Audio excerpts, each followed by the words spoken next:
नमस्कार प्रेक्षकांनो, मालिकेच्या आजच्या भागामध्ये आपल्याला पाहायला मिळणार आहे की सरोज जेव्हा अद्वैतला सांगत असते की त्या मुलीला डिवोर्स दे, ती तुझ्या योग्यतेची नाही, तेव्हा कला ते बोलणं ऐकते आणि कलाच्या लक्षात येतं की अद्वैतच्या मनात असल्या भलत्या सलत्या गोष्टी घडवणारी दुसरी तिसरी कोणी नाही तर ती सरोज आहे। सरोजने हे सगळं केलेलं आहे हे आता कलाला समजलेलं आहे आणि त्याचबरोबर कलाने आता माझ्या आयुष्यामध्ये माझ्या आणि चांदेकरच्या आयुष्याचं बेरंग करणाऱ्या सरोजची चांगलीच नांगी ठेचलेली आपल्याला पाहायला मिळणार आहे। त्यासाठी हा व्हिडिओ शेवटपर्यंत पहा। अद्वैत बाहेर बसलेला असतो, तो विचार करत असतो, त्याच वेळी त्याच्या डोक्यात चालू असतं की काहीही झालं तरीही आता खरे जे आहे ते म्हणते ते खरं आहे का, आबा जे म्हणतात ते खरं आहे का, खरे मला संकेत देते का, हे सगळं अद्वैतच्या डोक्यात सुरू असतं। कारण जेव्हा कला आलेली असते ऑफिसमध्ये आणि घरच्या लक्ष्मीचे हाताचे ठसे जे आहेत ते ऑफिसमध्ये उमटवायचे असतात आणि त्या क्षणी आपल्याला पाहायला मिळतं की तिथे अद्वैतला आबा म्हणालेले असतात, बघितलं का, कारण जे मोठं डील होतं ते क्रॅक झालेलं होतं। त्याचबरोबर जेव्हा स्वामीनाथन यांना डिझाईन हव्या होत्या तेव्हाही कलाने ते डील मिळवून दिलेलं होतं। कलाच्या डिझाईनमुळं खूप मोठा फायदा झालेला होता आणि अद्वैतनं जे काही केलेलं होतं, कलाचा अपमान झालेला होता। त्यावेळेस कलाने स्पष्टपणे सांगितलेलं होतं आणि मला ही पूजा तुझ्याबरोबर करण्यात अजिबात रस नाही असं सांगून कला तिथून निघून गेलेली होती। ही गोष्ट मात्र अद्वैतला आठवत असते आणि त्या क्षणी आबांची झालेली अवस्था, आबांनाही खूपच त्रास होत असतो। आबांनाही जाणवत असतं की जे काय होत आहे ते खूपच भयानक होत असतं। आबा अगदी बेशुद्ध पडलेले असतात हे आठवत असतं। त्याचबरोबर एका आउटलेटला आग लागलेली होती, कला बाहेर होती, कलाला बाहेर काढलेलं होतं अद्वैतनं आणि जेव्हा अद्वैत कलाला घेऊन आत आलेला असतो तेव्हा मात्र ते जी आग आहे ती शांत झालेली असते। म्हणजे हे सगळे देवी आईने दिलेले संकेत आहेत, हे सगळं अद्वैतच्या लक्षात आलेलं आहे आणि अद्वैत कलाचा विचार करत बसलेला असतो। त्याचबरोबर त्या दिवशी मंदिरातही तशाच गोष्टी घडलेल्या असतात आणि अद्वैत मंदिरात जेव्हा तिथे पोहोचलेला असतो आणि तेव्हा तो हार जो आहे तो म्हणजे देवाचा हार जो आहे तो आपल्या भक्तांमध्ये टाकण्याची पद्धत असते आणि तो हार जेव्हा टाकला जातो तेव्हा तो हार टाकल्यानंतर तो जो हार आहे तो कला आणि अद्वैत या दोघांच्या गळ्यात येऊन पडतो। त्यावेळेसही गुरुजींनी सांगितलेलं असतं की खरंच काहीतरी असं आहे जे दैवी आहे म्हणूनच हे सगळं घडत आहे असं गुरुजींनी सांगितलेलं असतं। त्याचबरोबर आपल्याला पाहायला मिळतं की अद्वैत म्हणत असतो, नाही, काहीतरी असं आहे जे कला आणि माझ्यामध्ये आहे म्हणून तर हे घडत आहे। आबा जे म्हणत आहे जे दैवी संकेत आहे ते हेच तर नाहीत ना, हा प्रश्न मात्र इकडे अद्वैतला पडलेला असतो आणि अद्वैत त्याच गोष्टींचा विचार करत असतो। त्याचबरोबर इकडे आबा सरोजकडे आलेले असतात आणि सरोजला म्हणतात की सरोज, हे जरा अति होते तुझं, तू अशा पद्धतीने वागायला नको होतं असं आबा सरोजला सांगत आहेत। परंतु सरोज म्हणत असते की नाही आबा, कारण माझ्या मुलाला कोणाबरोबर संसार करायचा आहे, त्याला काय करायचं आहे हे त्याला तुम्ही विचारलेलंच नाही, त्याच्यावरती ह्या गोष्टी लादलेल्या आहेत, त्याच्याशी तुम्ही चुकीच्या पद्धतीने वागलेले आहात, कारण त्याच्या मनाचा कधीच विचार केला गेलेला नाही असं सरोज आबांना सांगत असते। ऐन लग्नाच्या वेळेसही तुमच्यासाठी माझा मुलगा लग्नाला तयार झालेला आहे आणि आज तो ज्या परिस्थितीत आहे ती परिस्थिती पण तुमच्यामुळे त्याच्यावरती आलेली आहे। त्याला तिच्याबरोबर अजिबात लग्न करण्यामध्ये इंटरेस्ट नाही, परंतु या सगळ्याला जबाबदार आबा तुम्ही आहात आणि तुमच्यामुळं त्याने हे लग्न केलेलं आहे असं सरोज सांगत असते। तेव्हा मात्र आबांना धक्का बसलेला असतो। आबा म्हणत असतात की एक गोष्ट लक्षात ठेव, प्रत्येक वेळेस देवी आई जी संकेत देते त्या सगळ्या गोष्टीला काहीतरी अर्थ आहे आणि त्यामुळं एक गोष्ट सरोज तू कायम लक्षात ठेव, देवी आईनं त्या दोघांची गाठ बांधलेली आहे। तेव्हा सरोज म्हणत असते की हो, अंबाबाईचा आशीर्वाद आपल्या सगळ्यांच्या पाठीशी आहे आणि तुम्ही बघितलं ना तरीही माझं काय झालेलं आहे, माझ्या संसाराचं काय झालेलं आहे हे तुम्ही पाहिलेलं आहे असं सरोज आबांना बोलत असते।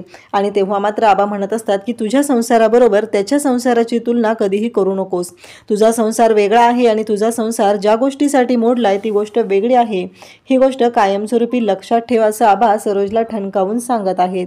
आबांना मात्र सरोजचं हे वागणं अजिबात पटत नाही, आबांना सरोजच्या या वागण्याचा मात्र राग येत आहे। आबा म्हणत आहेत की काहीही झालं तरीही तू ज्या पद्धतीने बोलत आहे, ज्या पद्धतीने वागत आहे ते पूर्णपणे चुकीचं आहे। इकडे अद्वैत बाहेर बसलेला असतो, कला तिथं आलेली असते, कला पाहत असते, अद्वैत विचार करत असतो, तो विचारात अगदी गुंग झालेला असतो, त्याच्या लक्षातही नसतं की कला समोरून आलेली आहे। आहे.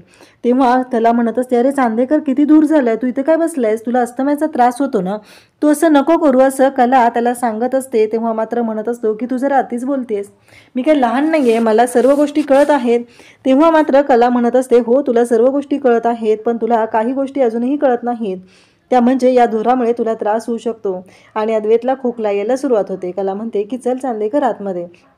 इकडे आबा म्हणत असतात, तू विसरलीस का सरोज, तुला आठवतंय का जेव्हा फॅक्टरीमध्ये आग लागलेली होती तिला घरात घेतलं, त्यानंतर ती आग शांत झालेली आहे. आजपर्यंत तिने या घरासाठी सगळं केलेलं आहे. मान्य आहे मला तुला ती पटत नाही, पण एक गोष्ट लक्षात ठेव, जेव्हा आपण कोणीही घरी नव्हतो तेव्हा अद्वैतला अस्थमाचा अटॅक आलेला होता, तेव्हा कलाने त्याचा जीव वाचवलेला आहे, त्याला हॉस्पिटलमध्ये नेलेला आहे. तेव्हा सरोज म्हणत असते की ती मुलगी फक्त माणुसकी म्हणून करत असेल, किंवा तिला दिखावेगिरी करायची सवय आहे, मोठेपणा मिरवायचा आहे म्हणून त्या गोष्टी ती करत आहे. तेव्हा मात्र आबा म्हणत असतात की बाद झालं, कारण सरोज मी तुला सांगत आहे की हा संसार टिकणं गरजेचं आहे, पण तुझा आतताईपणा वाढत चाललेला आहे, त्यामुळं मला आता विचार करावा लागणार आहे. एक गोष्ट लक्षात ठेव सरोज, काहीही झालं तरी त्या दोघांच्या संसाराच्या मध्ये तू यायचं नाही. सरोज म्हणत असते की नाही, माझ्या मुलाला तिच्याबरोबर संसार करण्यामध्ये रस नाही, तर माझ्या मुलावरती जबरदस्ती करायची नाही असं आबांना सरोज सांगत असते. सरोजचं म्हणणं असतं की काही झालं तरी ती मुलगी कशी आहे हे आपल्याला चांगलंच माहिती आहे. आबा म्हणत असतात, तू चुकते सरोज, कारण आपल्या घरात संसार टिकला पाहिजे, या दोघांचा संसार टिकणं खूप गरजेचं आहे असं आबांचं म्हणणं असतं. आबांना असं वाटत असतं की काहीही झालं तरीही हा संसार टिकला पाहिजे, जर हा संसार टिकला नाही तर या घराला लागलेला शाप जाणार नाही असं आबांच्या डोक्यात सुरू झालेलं असतं. कला मात्र अद्वैतला घेऊन इकडे रूममध्ये येते, अद्वैतला पाणी देते, अद्वैतची काळजी घेऊ लागते, परंतु अद्वैत मात्र कला मात्र इकडे अद्वैतची काळजी घेत असते, त्याला काय हवं काय नको या गोष्टी ती पाहत असते, परंतु कलाला मात्र कळतच नसतं की या चांदेकरला कसं समजवायचं आहे. ती त्याला पाणी देते, त्याची काळजी घेत आहे, ह्या गोष्टी अद्वैतच्याही लक्षात येत असतात, परंतु कलाशी मात्र त्याला जुळवून घ्यायचंच नसतं, म्हणूनच तो अशा पद्धतीने कलासोबत वागत असतो. आणि इकडे आता कला झोपायला लागलेली असते. अद्वैत ही तिला म्हणत असतो की तुझी तू बघ, माझं काय बघायचं आहे ते माझे मी बघून घेईन. कला मात्र इकडे अद्वैतला रूममध्ये आल्यानंतर सांगत असते की चांदेकर, एक गोष्ट लक्षात ठेव, काहीही झालं तरीही अरे असं आतताईपणा करू नकोस, आणि मला असं वाटतंय की आपल्याला एकदा विचार करणं गरजेचं आहे असं कला सांगत असते. तेव्हा मात्र अद्वैतला राग येतो आणि अद्वैत पुन्हा उठतो आणि त्या बोर्डकडे जातो आणि त्या बोर्डवर लिहू लागतो, तो म्हणजे इतरांना गरज नसताना उपदेश देणं हे तो लिहित असतो. तेव्हा मात्र इकडे कलाला राग येतो. कलाला कळतच नसतं की ह्याला काहीही गोष्ट सांगितली तरी ह्याला चुकाच वाटत आहेत, आणि हा प्रत्येक वेळेस माझ्या चुका काढत आहे आणि हा माझ्याशी चुकीच्या पद्धतीने वागत आहे असं कलाला जाणवत असतं. अद्वैत एवढं करतो आणि त्यानंतर अद्वैत पुन्हा येऊन बेडवरती झोपी जातो. कला मात्र विचार करू लागते. कला म्हणत असते की चांदेकर, तू माझ्यासाठी जे काही करत आहे ना त्या गोष्टी खरंच खूप लाख मोलाच्या आहेत. आत्ता आपल्या नात्याबद्दल तू विचार करत आहे, ही गोष्ट ही तेवढीच महत्त्वाची आहे असं कला बोलत असते. कला मात्र त्याला समजून सांगण्याचा प्रयत्न करत असते, पण त्याला मात्र गोष्टी ऐकूनच घ्यायच्या नसतात. त्याला आता जर कलाला ह्या आईच्या तराजूच्या पारड्यातूनच बघायचं असेल तर अद्वैतला कलाने कितीही सांगितलं तरीही त्याला त्या गोष्टी पटणारच नसतात, कारण त्याच्या डोक्यात फक्त आता फिट बसलेला आहे ते म्हणजे ही चुकीची आहे, ही माझ्यासोबत चुकीची वागत असते, ही माझ्यासोबत अशा पद्धतीने वागत असते, या गोष्टीचा मात्र कलाला त्रास होत असतो. परंतु इकडे मात्र आपल्याला पाहायला मिळतं की जेव्हा या सगळ्या गोष्टी घडत असतात तेव्हा मात्र कला प्रत्येक वेळेस समजवण्याचा प्रयत्न करत असते. तर दुसऱ्या दिवशी सकाळी धुलवड असते आणि सगळेजण रंग खेळायला एकत्र जमलेले असतात, आणि धुलवडीच्या दिवशी आता सोहम हा रंग लावायला आलेला असतो. तेव्हा सरोज म्हणत असते, तुला माहिती आहे ना रे सोहम, नको रे, मला नको लावू रंग, तुला माहिती आहे ना असं म्हणत सोहमला ती सांगत असते. तेव्हा तो म्हणत असतो की नाही काकी, थोडासा आज नाही म्हणायचं नसतंच असं म्हणत तो तिला समजवत असतो, पण सरोज मात्र ऐकायला तयार नसते. सरोज मात्र म्हणत असते की नाही, आणि तेवढ्यातच तिकडून अनामिका येताना दिसते आणि सोहम सरोजला रंग लावायचा सोडतो आणि अनामिकाच्या मागं धावत जातो. तेव्हा मात्र सरोज म्हणू लागते की बघितलं का रजनी, लक्ष ठेवलं पाहिजे मुलावरती. तेव्हा रजनी म्हणू लागते, हो बरोबर आहे, पण ती त्याची चांगली मैत्रीण आहे, बाकी काही नाही असं रजनी सांगत असते, कारण तिला माहिती आहे की तिचा सोहमवरती पूर्ण विश्वास आहे. आबा त्याचबरोबर घरातील सर्वजण पाहत असतात आणि सगळ्यांच्याच लक्षात आलेलं असतं की सोहम आणि अनामिका यांच्यामध्ये काहीतरी सुरू आहे. परंतु सरोज मात्र बोलून दाखवत असते. इकडे आता सोहम जातो आणि तो अनामिकाला रंग लावण्यासाठी जात असतो. तेव्हा अनामिका मात्र म्हणत असते की नाही, मला ना रंग नाही लावायचा, मला कॅन्डिड असे फोटो काढायचे आहेत. तेव्हा सोहम म्हणतो की जे काय करायचं आहे ते घरी करून यायचं होतं, आता इथं आल्यावर करायची काही गरज नाही. आणि तेवढ्यातच आता संगीता, दिनकर आणि काजल येताना दिसतात आणि मग सोहम जो कलर अनामिकाला लावणार असतो तो कलर आता काजलला लागतो. त्यावेळेस संगीता म्हणू लागते, सोहमराव माफ करा हां, आम्ही तुमच्या मध्ये आलेलो आहे असं ती सांगत असते. आणि त्यासोबतच तिचं असं बोलणं चालू असतं. ती बोलत असते. इकडे कलाला रजनी म्हणतच असते, मी आत्ताच विचारणार होते, बरं झालं तेवढ्यातच संगीता वहिनी आलेल्या दिसलेल्या आहेत असं तिचं म्हणणं असतं.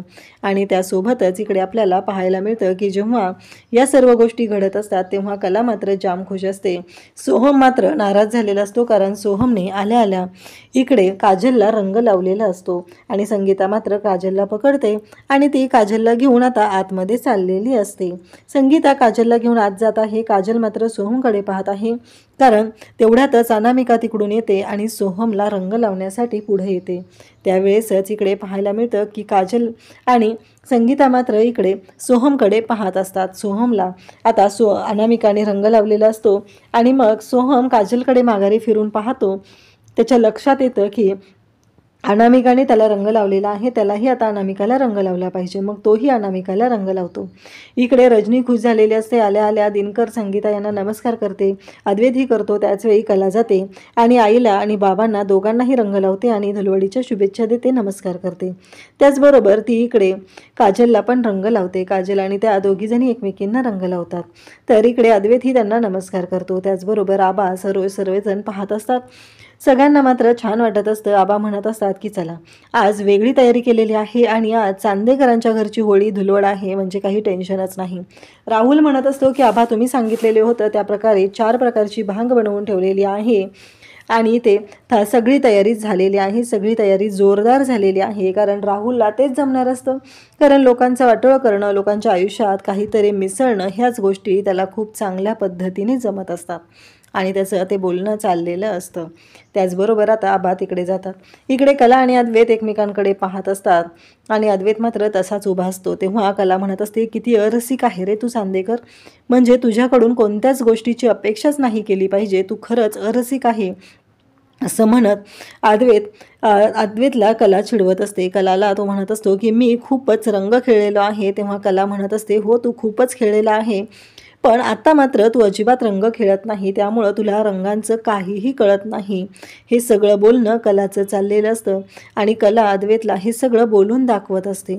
त्यासोबतच अद्वैत म्हणत असतो की नाही, आणि इकडे कला पिवळा रंग लावायला आलेली असते. तेव्हा अद्वैत म्हणत असतो, काय कोणी पिवळा रंग लावतं?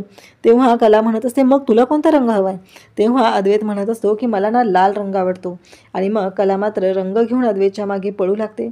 सरोज मात्र इकडे पाहत असते, कारण या दोघांचं काय चाललेलं आहे हे मात्र सरोजला चांगलंच कळलेलं असतं. आणि सरोजला इकडे पाहायला मिळतं की जेव्हा सरोज ह्या सर्व गोष्टी करत असते तेव्हा मात्र तिला असं वाटत असतं की तिच्याकडे कोणाचं लक्ष नाही, परंतु अद्वैत आणि कलाकडे बारीक लक्ष देऊन सरोज मात्र त्यांच्या संसारामध्ये ढवळाढवळ करायचा प्रयत्न करत असते. इकडे अद्वैत म्हणत असतो की नाही, मला रंग लावायचाच नाही. तेव्हा कला अद्वैतच्या मागं रंग घेऊन पळू लागते. त्याला म्हणू लागते की नाही, तुला मी रंग लावणारच आहे. परंतु इकडे नैनाने मात्र खूप मोठा प्लॅन केलेला असतो आणि तो नैनाचा प्लॅन कशा पद्धतीने उधळला जातो ते आपल्याला पाहायला मिळणार आहे. इकडे अद्वैत मात्र म्हणत असतो की नाही, मला रंग लावायचाच नाही. इकडे थंडाई प्यायला सगळेजण आलेले असतात. सरोजला मात्र राग येतो असतो. सरोजला कळत असतं की ही मुलगी मुद्दामूनच माझ्या अद्वैतच्या जवळ जात आहे आणि त्याच्याशी अगदी जवळीक साधण्याचा प्रयत्न करत आहे. तेव्हा सरोजकडे कला पाहते आणि कलाच्या लक्षात येतं की सरोजला मात्र कला आणि अद्वैत एकमेकांना रंग लावणार आहेत ही गोष्ट काही पटलेली नसते.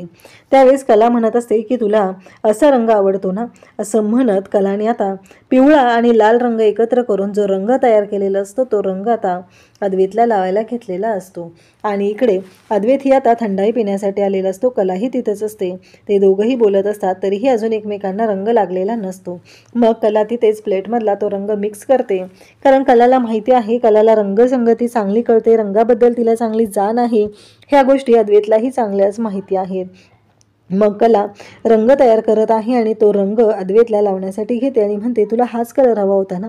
तेव्हा अद्वैत म्हणतो, बघ आता तो कलर कसा आहे, मला तसाच कलर हवा होता. तेव्हा कला म्हणते, बघितलं ना, तुझं माझं असं वेगळं काही नसतं रे. मला सांग, तुझा पिवळा रंग होता, म्हणजे तुम्हाला पिवळा रंग आवडतो, तुला लाल रंग आवडतो, आणि ते दोन्ही रंग एकत्र आले की जो रंग झाला तो किती छान तयार झालेला आहे.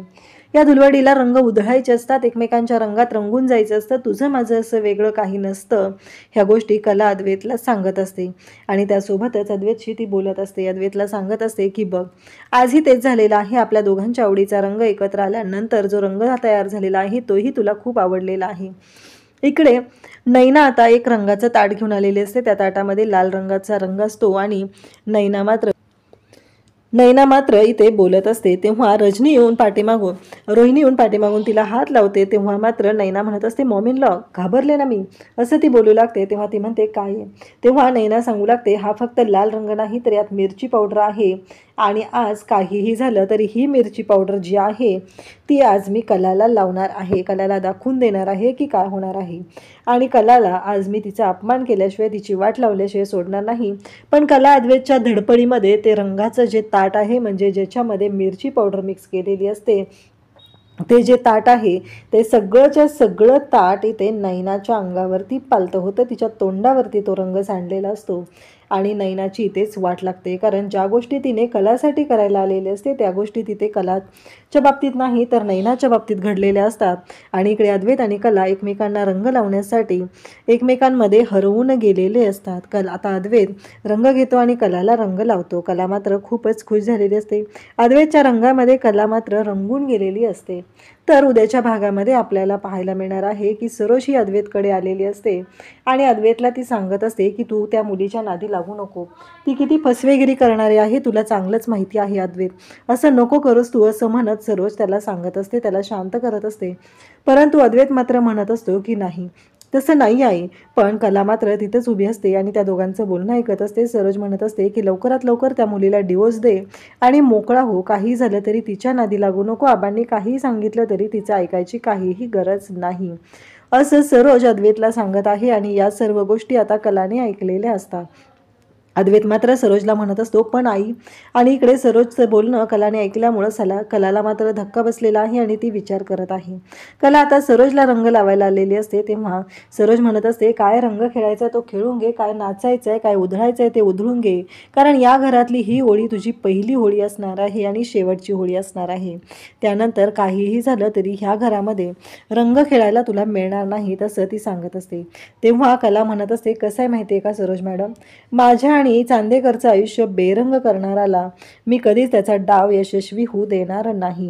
हे सगळं बोलणं चाललेलं असतं. कला सांगत असते, कला म्हणत असते की काहीही झालं तरीही तुमचा डाव मी यशस्वी होऊ देणार नाही, कारण माझ्या आणि चांदेकरच्या आयुष्यात रंग भरण्याचं काम मी करणार आहे आणि आमच्या दोघांचं आयुष्य रंगीबेरंगी होणार आहे, असं कला ठणकावून सरोजला सांगत असते. कारण कलाला आता कळलेलं आहे की काहीही झालं तरी तिचं आयुष्य हे उद्ध्वस्त करण्याचं प्लॅन हा सरोजने केलेला आहे. अशाच अपडेटसाठी चॅनलला सबस्क्राईब करा. थँक्यू.